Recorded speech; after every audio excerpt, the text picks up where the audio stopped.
की जिसने स्वयं भगवान को भी एक बंधन में बांध लिया था। ये कहानी उस रहस्य से शुरू होती है जब माता लक्ष्मी ने अपने ही पति को वैकुंठ में नहीं पाया। वैकुंठ जहाँ आनंद की धारा बहती थी, आज वहाँ महीनों से एक सन्नाटा पसरा था। ब्रह्मांड के स्वामी अपने सिंहासन पर नहीं थे। माता लक्ष्मी का हृदय व्याकुल था। उन्हें पता था कि उनके प्रभु कहाँ हैं, पर वो उन्हें वापस लाने में असमर्थ थी। देवर्षि नारद वीणा बजाते हुए प्रवेश करते हैं। नारायण नारायण माते, आपके मुख पर ये चिंता की लकीरें। त्रिलोक में सब कुशल तो है, प्रभु कहाँ हैं? प्रणाम देवर्षि। क्या कुशल कहूँ, जिनके होने से ही सब कुशल होता है वही यहाँ नहीं है। मेरे स्वामी, मेरे नारायण पाताल लोक में है। पाताल लोक में? पर क्यों माते? वहाँ तो असुर सम्राट बलि का शासन है। प्रभु वहाँ क्या कर रहे हैं? वही तो मेरे दुख का कारण है नारद। वो राजा बलि के द्वारपाल बने हुए हैं। क्या? ये तो असंभव है। देवों के रक्षक एक असुर के प्रहरी? ये कैसे हुआ माते? इस अनहोनी के पीछे की कथा क्या है? ये कथा शुरू होती है एक भक्त के अहंकार से, एक गुरु की चालाकी से और मेरे प्रभु के एक छल से। लेकिन क्या आप जानते हैं कि इस छल में एक ऐसी वस्तु का प्रयोग हुआ था जो शुक्राचार्य की सबसे बड़ी गलती बन गई? वो वस्तु क्या थी? इसका जवाब हम वीडियो के अंत में आपसे पूछेंगे, तो कहानी को ध्यान से देखिएगा। ये कहानी उस समय की है जब धरती पर एक ऐसा राजा था जिसके दान के चर्चे देवलोक तक में थे। वो था प्रहलाद का पौत्र, असुर सम्राट बलि। बलि अपने दादा की तरह ही विष्णु भक्त था, पर उसकी भक्ति में एक सूक्ष्म अहंकार था। गुरुदेव, मेरी तपस्या और मेरे दान ने मुझे इंद्र से भी महान बना दिया है। स्वर्ग पर मेरा अधिकार है। अब केवल एक अंतिम अश्वमेध यज्ञ शेष है। उसके पूर्ण होते ही मैं त्रिलोक का स्थायी स्वामी बन जाऊंगा। बलि, तुम्हारी शक्ति असीमित है, इसमें कोई संदेह नहीं। पर याद रखना, देवता छल करने में माहिर है और तुम्हारे दादा को स्वयं नारायण का वरदान प्राप्त था कि वो तुम्हारे वंश का विनाश नहीं करेंगे, लेकिन वो छल से तुम्हें रोक सकते हैं। मुझे किसी अनिष्ट की आशंका हो रही है। आप व्यर्थ चिंता करते हैं गुरुदेव। अगर स्वयं नारायण भी मेरे सामने याचक बनकर आ जाएं, तो मैं उन्हें भी खाली हाथ नहीं लौटाऊंगा। मेरा वचन ही मेरा धर्म है। यज्ञ की तैयारी शुरू कीजिए। बलि जब वो विशाल यज्ञ कर रहा था, उसी समय दरबार में एक छोटा सा ब्राह्मण आया, वामन, जो कि विष्णु का 5वां अवतार था। महाराज, एक अद्भुत ब्राह्मण कुमार आपसे भिक्षा लेने आए हैं। उनका तेज देखकर लगता है जैसे स्वयं सूर्य धरती पर उतर आए हैं। मेरे यज्ञ के समय आया याचक, ये तो मेरा सौभाग्य है। उसे सम्मान के साथ अंदर लाओ। वामन रूपी विष्णु धीरे धीरे चलकर बलि के सिंहासन के पास आते हैं। उनकी शांत आंखों में ब्रह्मांड की गहराई है। उनके एक हाथ में छाता था और दूसरे में पीतल से बना एक छोटा चमकता हुआ कमंडल।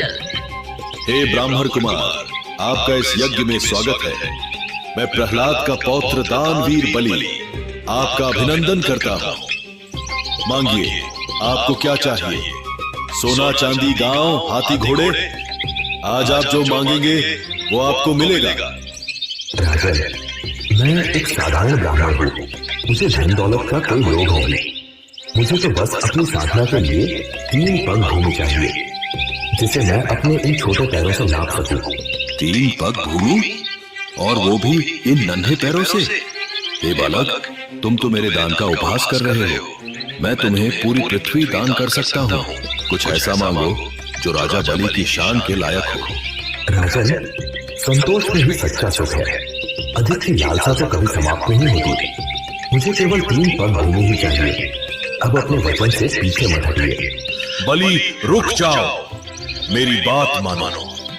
ये कोई साधारण बालक नहीं है, ये स्वयं विष्णु है। छल करने आए हैं। ये तुम्हारा सब कुछ छीन लेंगे।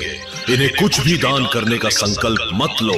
गुरुदेव, अगर ये स्वयं भगवान विष्णु है तो ये मेरा सबसे बड़ा सौभाग्य है कि आज भगवान मुझसे मांगने आया है, और वचन देकर पीछे हटना ये बलि का धर्म नहीं। जब बलि के संकल्प लेने का समय आया तो शुक्राचार्य ने सोचा, अरे ये बलि तो वचन दे बैठा, अब सब खत्म हो जाएगा, रोकना होगा इसे। हाँ, मैं जल के इस पत्र में छिप जाता हूँ। अगर जल बाहर नहीं निकलेगा तो इसका संकल्प पूरा नहीं होगा, मुझे ही रोकना होगा इसे। शुक्राचार्य ने अपनी माया से सूक्ष्म रूप धरा और जल पात्र की नली में जाकर बैठ गए ताकि जल बाहर न आ सके।